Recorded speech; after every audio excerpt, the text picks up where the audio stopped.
Tonight on Unsolved Mysteries.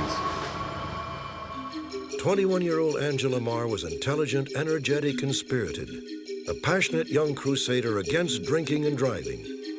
When Angela climbed into her car on a summer night in 1994, no one could have imagined the cruel twist of fate she was about to encounter.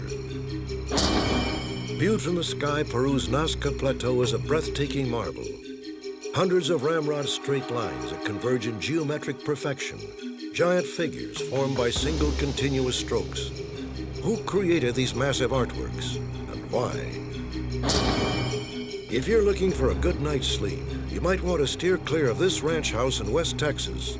Those who didn't have a hair-raising story to tell. Pollis lives in the shadow of ugly suspicion. The day his wife Charoltte disappeared, Paul says he was out running errands with his children. The Charoltte's family claims Paul is lying. Stay with us. Perhaps you hold the key. Perhaps your call can help solve one of tonight's unsolved mysteries.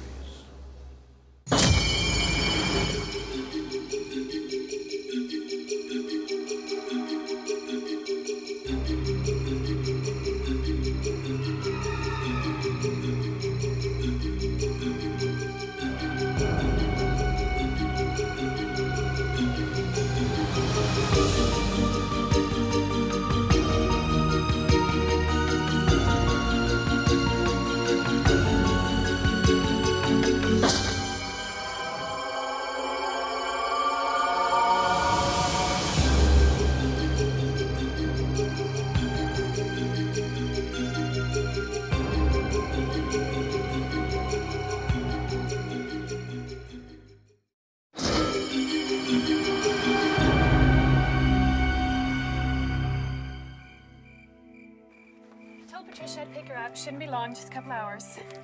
I love you, honey. Love you more. You look so pretty tonight, Angela. Thanks. 21-year-old Angela Maher grew up in a close-knit family in Scottsdale, Arizona. On July 29, 1994, Angela was home from college to celebrate her mother's birthday. At 10 p.m., she left the house to pick up a friend who needed a ride.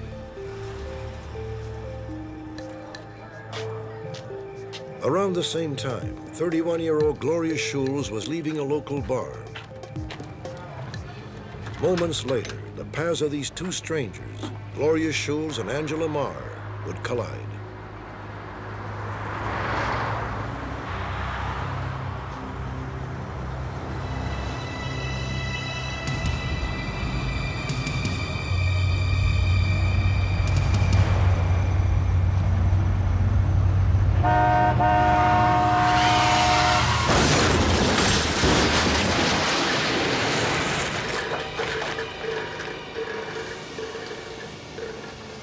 There was a knock at the door. It was the police officers. And they said that there had been an accident. And my question was my daughter okay? And they said no.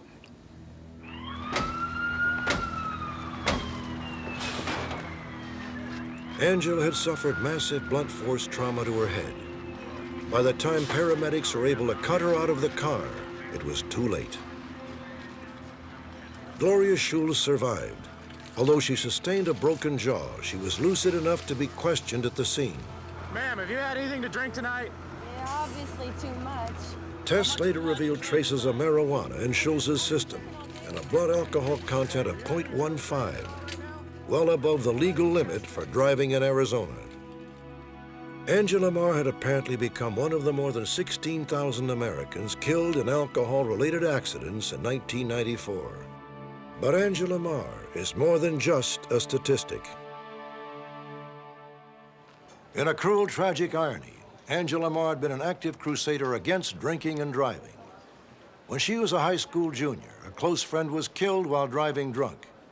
Rather than do nothing, Angela took a stand and helped establish a chapter of SADD, Students Against Drunk Driving. Being involved with SAD means that you just care enough to be a really good friend. If any of you ever got into a situation where you needed a ride home, you could just give me a call and I would come and get you, no questions asked. You're probably wondering why you're holding these balloons. Well, if everyone that has a black balloon could go ahead and release it.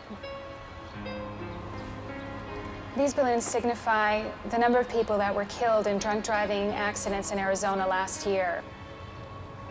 By releasing this white balloon, it signifies hope that this will never happen to one of us. What's really an awful irony is that the night that my sister was hit, she was on her way to pick up a friend who had called from a bar here in Phoenix for a ride home. My sister felt strongly enough that, you know, if she knew she was going out with friends and that they were going to drink, she would not drink so she could drive everybody home and make sure that everybody got home safe and sound. Always, she always wanted to be the designated driver. That's why she would always take our car. And she'd always just answer us by saying, "Mother, I want to make sure I get home." Your Honor, it is the state's position that a bond should be set in this matter in an On September 6, 1994, Gloria Scholes was arraigned on charges of manslaughter and reckless endangerment. Scholes was represented by a prominent attorney experienced in handling drunk driving cases. Do the families wish to be heard? Yes, Your Honor. Rosemarie Maher, the victim's mother, wishes to make a statement. Judge Ryan, we all know in this country that a person is innocent until proven guilty in a court of law. But does that mean that the life of the accused continues on as if nothing had happened? She wasn't arraigned until 4.5 weeks after the accident. She's never spent a day in jail. She kept her driver's license. She went on every day like nothing happened. At this point, Ms. Scholes, I'm going to release you under the supervision of the Pretrial Services Agency of this court, and this will include drug monitoring. To the Maher's dismay, Gloria Scholes was released without being required to post bond. The judge, however, did stipulate that Scholes submit to drug testing 3 times a week and that she report to the court by phone once a week. Now, do you understand the conditions of your release? Yes, Your Honor. Thank you, Your Honor. May we be excused? Yes.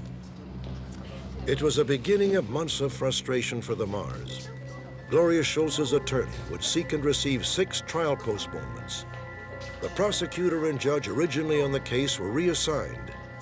Gloria Scholes would also be permitted to leave the state on 3 separate occasions, despite the Mahers and the prosecutor's objections. Finally, more than a year after Angela Maher's death, Gloria Scholes was offered a plea bargain arrangement. If Scholes waived her right to a trial and pled guilty to the reckless endangerment and manslaughter charges, she would serve a reduced sentence. A pretrial hearing was scheduled for September 15, 1995, a day Rosemarie Maher will always remember. When I didn't see her sitting in the courtroom, all I could think of was, where was she? Had she skipped? Let's go out in the hall and talk for a second. I need to talk with you out in the hall. Well, is anybody looking for her? We've issued a warrant for her arrest. We discovered that she had missed 6 drug testings. And then to find out her last time that she called in was the end of August or the 1st of September. She could have called in from anywhere. The fact that Gloria Scholes ran definitely affected my mother and I. The healing that goes along with grieving and mourning somebody you love, it just hasn't happened. There's no closure.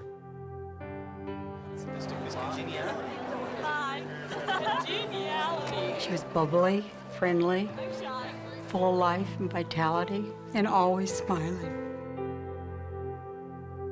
I had a young lady that was polished and educated, personable, and loved life, and this woman took that away.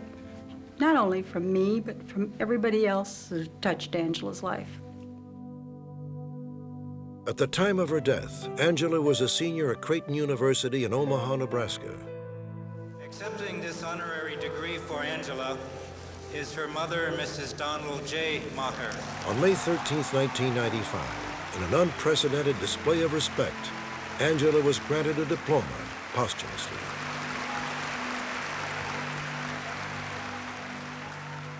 Gloria Scholes has not been seen in more than 7 months.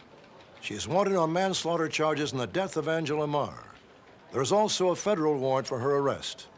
Scottsdale police have only 2 pictures of Schultz, her booking photo and one from her driver's license.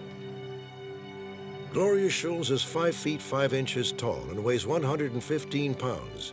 She is 33 years old and has red hair and green eyes.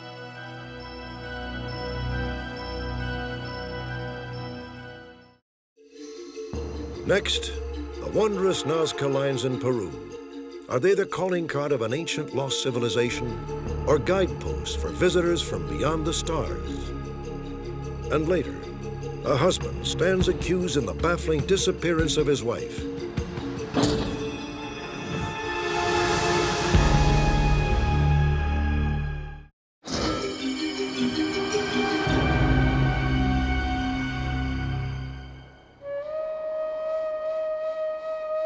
They are like enigmatic guests from a vanished time. The Sphinx rises inscrutable above the sands of Egypt. Stonehenge, somber monoliths circled in silent prayer. And the statues of Easter Island, their faces curiously turned away from the sea.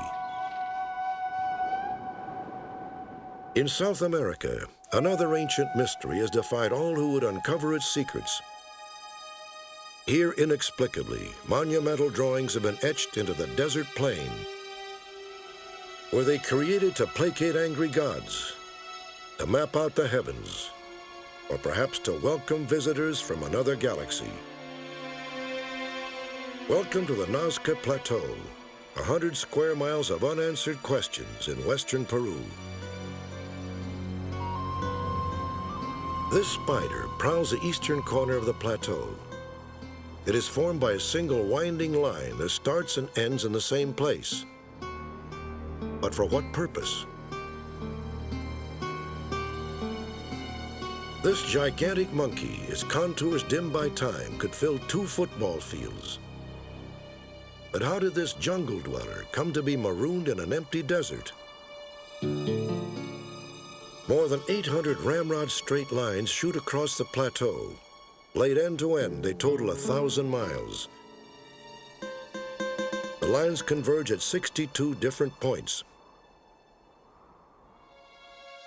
Archaeological evidence suggests that the ancient Nazcas, famous for their ceramic art, inscribed the giant drawings between 1,500 and 2,500 years ago. However, the Nazcas left little that tells us the meaning of the figures or reveals how they were made. Imagine standing on the Nazca Plateau without modern surveying tools, aerial photographs, or topographical maps. How would you plot out the enormous monkey? Where would you put its tail, its head? How would you make sure that the parts all fit perfectly together? Somehow, the ancient Nazca artists were able to do exactly that. All told, nearly 1,000 lines, geometric shapes and figures are tattooed across the Nazca Plateau. When they are mapped and cataloged, the images form an astounding body of work. To this day, no one has fully explained the drawings, though many have tried. One of the first archaeologists to visit Nazca theorized that the plateau was a giant celestial calendar. He observed that on the summer solstice, the sun set in perfect alignment with one of the markings. For over 40 years, a German mathematician named Maria Ricci spent virtually every waking hour studying the Nazca Plateau. She concluded that dozens of the lines and animal figures pointed to major constellations. If you go out there at dawn, where you can see the sky and you can see the dawn glow reflecting off of those lines, and they really become like lighted pointers to the heavens. A radically different theory was proposed by Swiss author Erich von Däniken in the late 1960s. He claimed that some of the markings were nothing less than giant landing strips for alien spacecraft. In his book, Chariots of the Gods, von Däniken suggested that the ancient Nazcas had regarded the aliens as gods and had constructed the runways under their direct orders. Von Däniken identified this 840-foot marking as a signpost pointing the way to the landing strip. And this A portrait of one of the intergalactic voyagers, complete with spacesuit. Scientists aren't against the idea of necessarily extraterrestrials per se, but we do expect some evidence before we then start doing a lot of research in that direction. Dr. Reinhardt and other scientists believe that the plateau was an immense outdoor cathedral. Prayers were once whispered here in the name of a priceless resource, water. The plateau is one of the driest places on Earth. In 5 years, 5 good years, the plateau will be blessed with just 1/2 inch of rain. The main concern for people living in that kind of a desert environment is precisely that they're very dependent on the rainfall in the mountains to the east.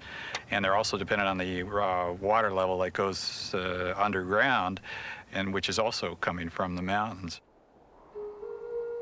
But how were the drawings created? In 1982, an attempt was made to replicate the process using only the simplest of tools. We pirated a couple of broomsticks from the local hotel, some pieces of string, laid out a line, and we proceeded to clean and sweep away the surface of the line. It took us, a group of 12, one morning, we even got back to the hotel for lunch, to make a line about 20 yards long, 2 yards wide, clear it completely. And here was a brand spanking new Nazca line. Dr. Avini's line certainly looked like the genuine article, but clearing a 60-foot curlicue was a relatively simple task. How did the Nazca artists accurately model gargantuan figures like the sprawling monkey while looking at them only from ground level? It took a tremendous leap of imagination to make these large models on the ground, which they themselves presumably did not see, not being able to fly. But perhaps they were able to fly, argued Jim Woodman, a British author and explorer. To prove his point, Woodman hired Peruvian craftsmen to stitch together a hot air balloon from materials that would have been available centuries ago. A raging campfire provided the requisite hot air. Perhaps for the first time in centuries, Nazca's figures were being viewed as intended. From a hot air balloon hundreds of feet above the desert. However, many scientists still believe that the markings are meant to be experienced at ground level. The straight lines look like roadways. I mean, they start from someplace, they lead to someplace. So the idea that the lines are meant to be walked on seems to me to be a much more feasible one than the notion that somebody had to look at them from above. The animals are made out of a single, sinuous, continuous line that begins and ends at the same point. I can imagine that a worshiper of a deity would walk around one of these animal figures to pray to the god or gods that had to do with that animal, that probably some invocation to the gods would have happened here. Maybe it's because in our culture we give a very high priority to visual experience, that we want to think that ultimately we have to be able to explain how these people saw the lines in order for there to be a rational explanation for them. And I think here that maybe we reflect more of our own interest and the limitations of our own point of view than any kind of limitation that might have existed for the Nazca people. In the end, there are no answers. Those who created the wondrous artworks of Nazca have been dead now for centuries, buried in tombs that ring the plateau. Over the years, their bones have been carelessly scattered by grave robbers. However, the ancient mysteries of Nazca will in all likelihood remain undisturbed forever.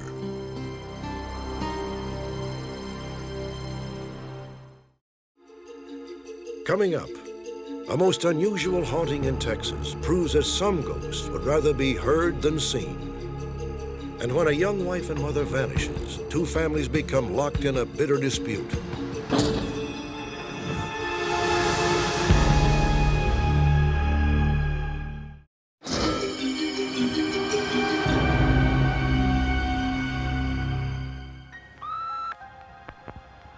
Hey guys, what's up? This is Paul.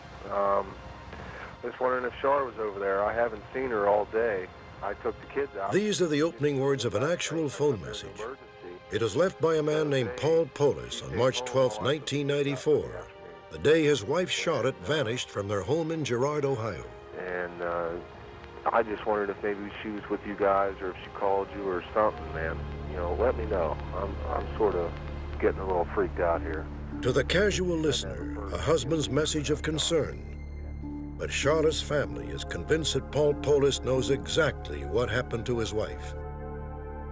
I think Paul got in a fit of rage over something, and I think he got angry and he struck her, and he couldn't stop himself.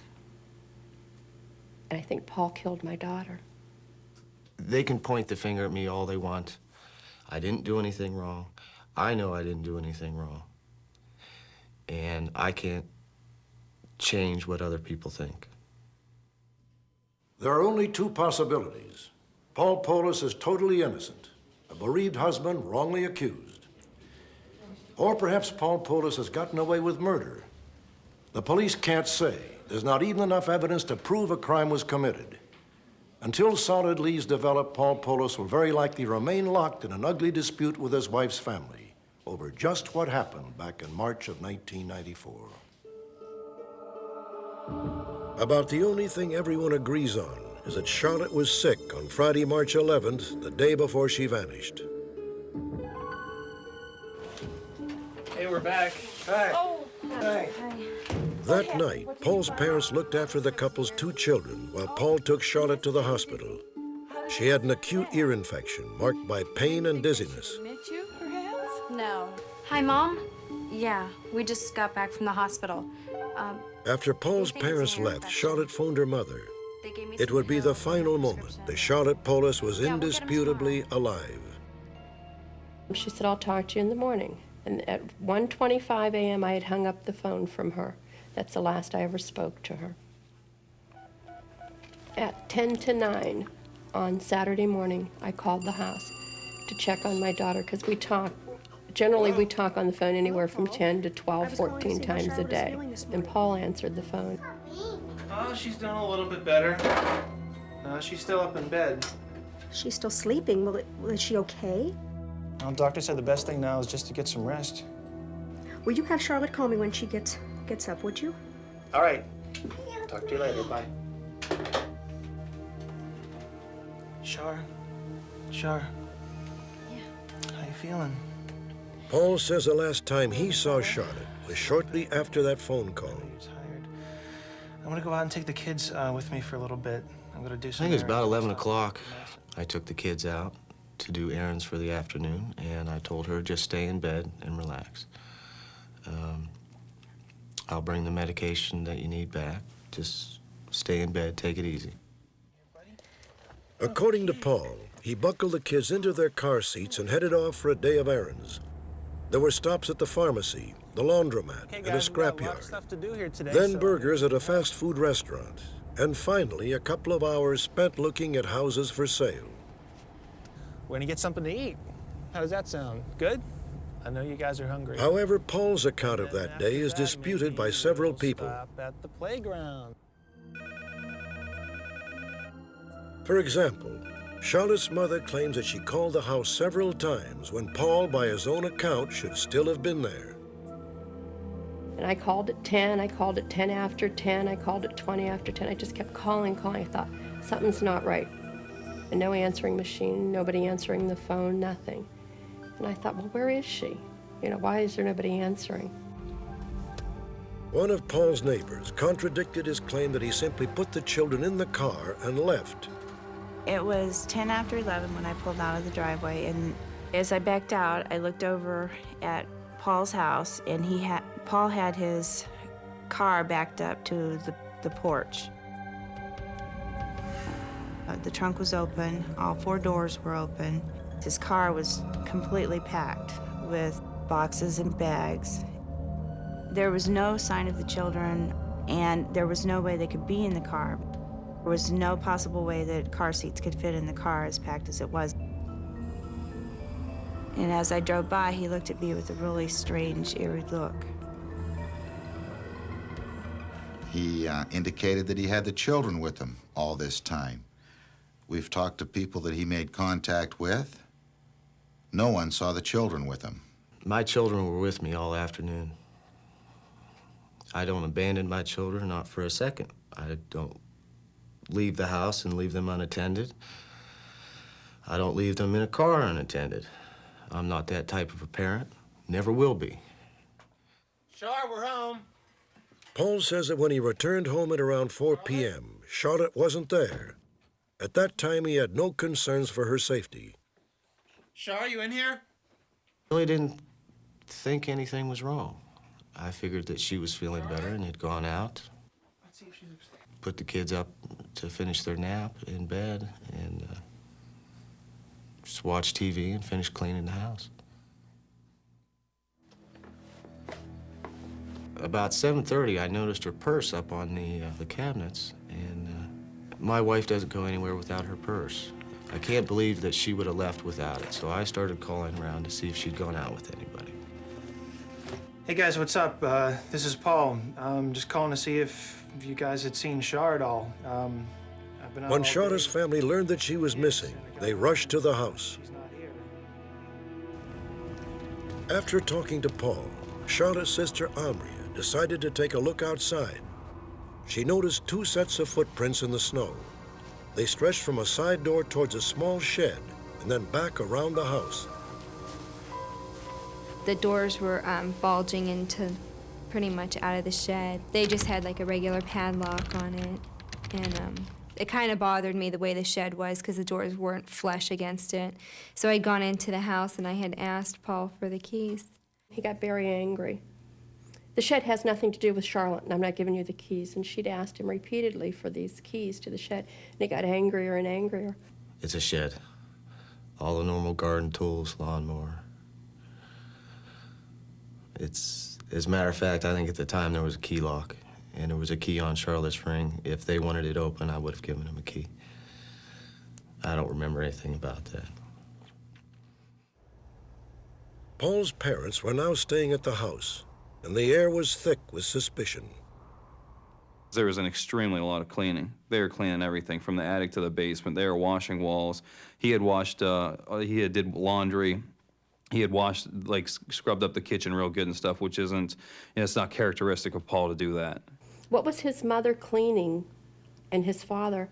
What was all this cleaning that went on while they were there? The only floor I scrubbed was the kitchen floor, so I wouldn't stick to it where the baby had dropped his food. I'll clean. I live there. I like to live in a clean house. That the State Bureau of Criminal Investigation came in to check the house, to spray with luminol or to find out if any crime of violence had been committed. The house was spotless. It was cleaned from top to bottom. And it's very unusual that a house is cleaned this way. Investigators did find a stain of human blood in the trunk of Paul and Charlotte's car. The sample was too small to allow positive identification, but quite enough to fuel speculation that Charlotte's body had been in the trunk. Paul weighs 150 pounds. Charlotte weighed approximately 300 pounds. Paul would be required to transport a body that was twice his weight and take it out into the open and put the body in the trunk of the car. To me, it just does not seem possible at all. To Charlotte's family, however, a pair of footprints in the snow hinted at an explanation. Paul had help. I looked at Paul's shoe prints, and they were the same footprints that were in the snow, and the other footprints were fairly large with a shoe boot who I can suspect would have been his father's, but they, I can't be definite on that. Either his parents were brought in after the fact to help him, or they were there at the time it happened. Oh, I think that's positively ludicrous. To think that anyone would think that of us. We have lived in this area for 40 years. We're not that type of people. I can't imagine why they would think that. It gives them an outlet to vent their anger.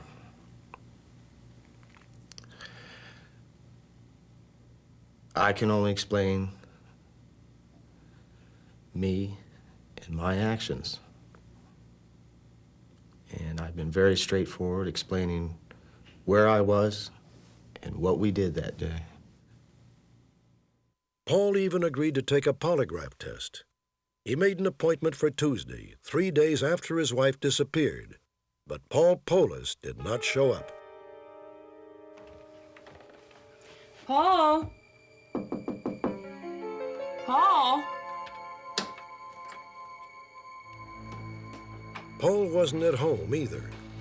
He had left a note on the bureau which read in part, "I love my wife and would never do anything to harm her intentionally." Paul stayed out of sight for 3 months. Then he resurfaced with an explanation. I had a lot of mental anguish I was going through, and I wanted some time alone. People were driving in front of the house nonstop. They didn't come by to give me a hug or a pat on the back and say, "We're with you." They just came by to look. For more than 2 years, Paul Pollis has proclaimed his innocence. But according to Charlotte's family, there is at least one eyewitness to the alleged crime. Paul and Charlotte's daughter, now 4 years old. Since her mother vanished, the child has lived with Charlotte's parents. They claim the little girl has volunteered several disturbing comments, some of which they recorded. I feel that my granddaughter witnessed the violence and that it's locked into her memory. We had to get rid of all dark trash bags in our home and go with light-colored trash bags. She's paranoid of a dark trash bag. She screams and she cries because Mommy was put in a dark trash bag. I think the child is being coached, and the tapes are being made with this coached information that's being given to her, and the sad part about it is it's very detrimental to the child. They're destroying this child. I didn't kill my wife, and I don't know where she is. I didn't have anything to do with it, nor did my family have anything to do with it, as far as I know.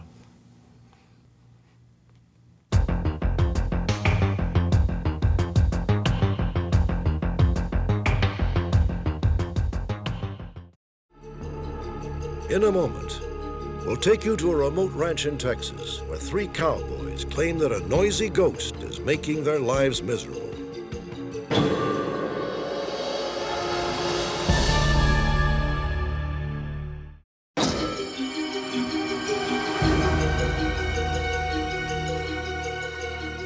Everybody loves a good ghost story. A spooky tall tale about things that go bump in the night. The 3 Texas cowboys you're about to meet have a great one. But their ghost isn't satisfied with a little old bump. Quite frankly, this noisy entity scares the daylights out of everyone in earshot.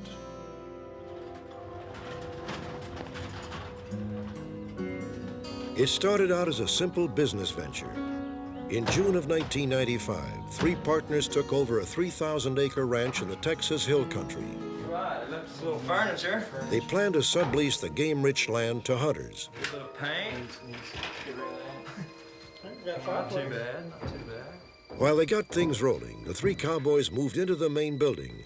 It was a 4-bedroom wood frame house constructed in the 1950s. Could any house be more ordinary? Well, from the very first night, the 3 men discovered they had company, heavy-footed company.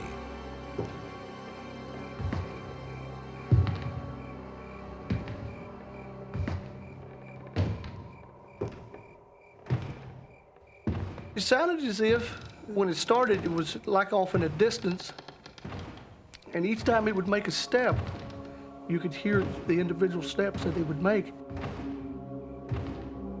But in my mind, you know, I didn't want to consider the fact it might be a ghost or something of that nature. Almost every night there was something new. Crashing footsteps, thunderous blows on the walls or ceilings. The men never saw a ghost, but they heard plenty.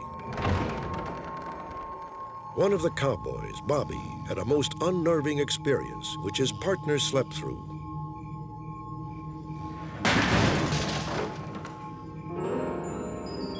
I immediately picked a pistol up, and I jumped to my feet. It was so loud. It sounded just like wooden chairs been kicked just plumb across the floor.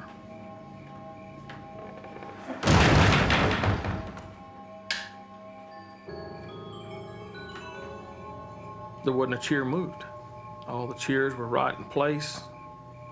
There was nothing turned over anywhere. This thing, whatever it is, it was almost as if it would not let you rest.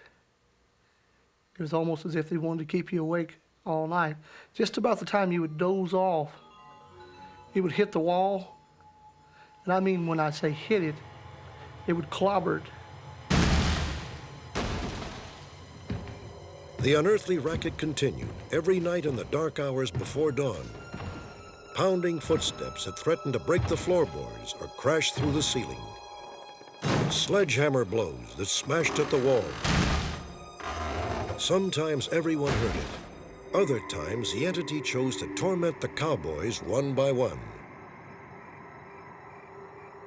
This was the night that I was here by myself. John. And it didn't say Johnny. It said Johnny. And I looked around. My room was ice cold. I mean, that room was cold as ice. Cold chills running down me. And I was just shivering under the sheets, you know, looking around, you know, I'm thinking to myself, man. Another night, Bobby woke up, sensing someone next to him. I don't know, it was probably 2, 3 o'clock in the morning. The side of my bed just smashed plumb down. I mean, really went down like someone had stepped on the side of it with their foot or sat on the side of it, which really scared me because he had never done it before. Mike Richards had a similar experience, equally terrifying. Approximately 3 or 4 o'clock in the morning, my right knee, it woke me up. I mean, it was pain like I've never felt before. It was actually like somebody was sitting on my knee. I went to roll off the bed, but my right leg stayed in the same position it was. And I looked and I couldn't see nobody sitting on it because, you know, you can't roll off the bed, you know, because somebody's got you pinned down. You know, so all I could do was, you know, hey, I raised my other leg up and started waving it across my leg, you know, like, you know, get off, whatever it is, you know. It stopped and I could get off the bed, you know, and the minute I got up and walked around, it felt fine. Don't need anything, you let me know, okay? Okay. Finally, Mike's sisters paid a visit to the ranch house to check out the noises for themselves. Yeah, right. Good night. Night. I guess, I don't know what I really expected. I guess I expected to just hear a little bump and that there'd be some logical explanation for it. But what I heard that night, no man or animal could have made. Before we went to bed, Susie and I decided that if I heard something, I was to nudge her, and if she heard something, she was going to nudge me. Well, we were nudging each other pretty quick. Kelley. Yeah. Did you hear that? Yeah.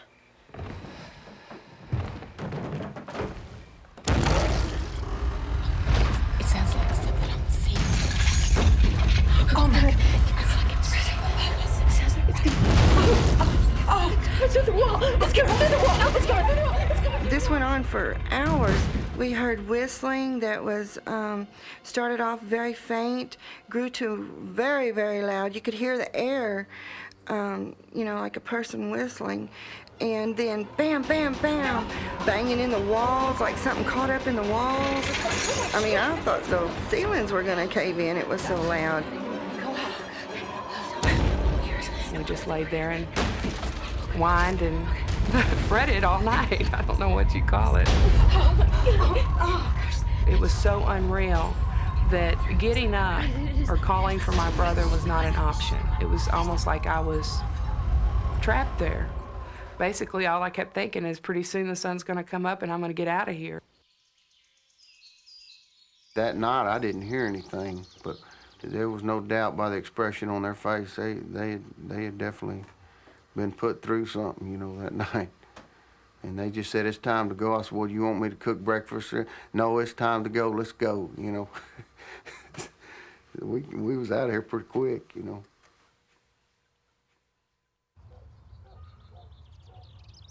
We decided to try to find out just what was happening at the ranch house. We brought in noted parapsychologist Dr. William Roll. He and his assistants set up equipment inside and outside. Video cameras and monitoring devices are used to measure sudden temperature changes, evidence of radioactivity, and fluctuation in the electromagnetic fields in the area. First of all, we recorded a number of sonic effects, from bangs to booms to milder sounds. The most striking of these was associated with a sudden increase in the magnetic fields in the house. Dr. Roll believes the noises can be attributed to a physical phenomenon called the Peltier effect. According to Dr. Roll, this can occur when water seeps between underground slabs of limestone.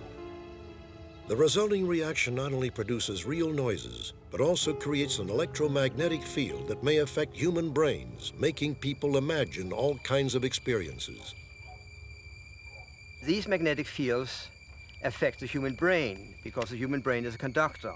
And this electric current produces striking psychological experiences that only happen in the mind.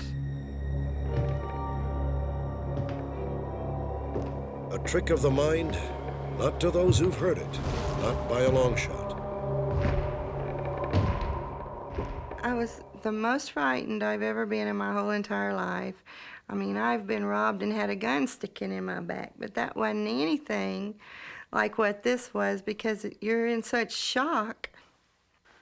I believe me, I've come up with 1,000 different excuses that I would like to blame it on, and none of them work, you know. All I can say is come on over, and we'll fix you up. You know, you're more than welcome if that's what you want to do. It won't take long. It made a believer out of me quick. We'll make a believer of you.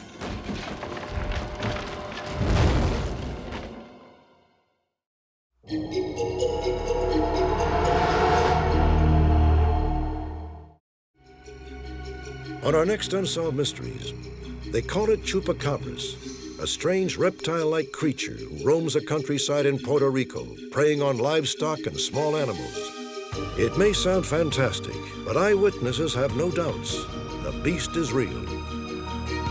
When she passed away in 1993, tobacco heiress Doris Duke was one of the wealthiest women in America. Now a bitter dispute over control of her billion-dollar estate has boiled over with accusations of treachery and foul play. Join me again next week.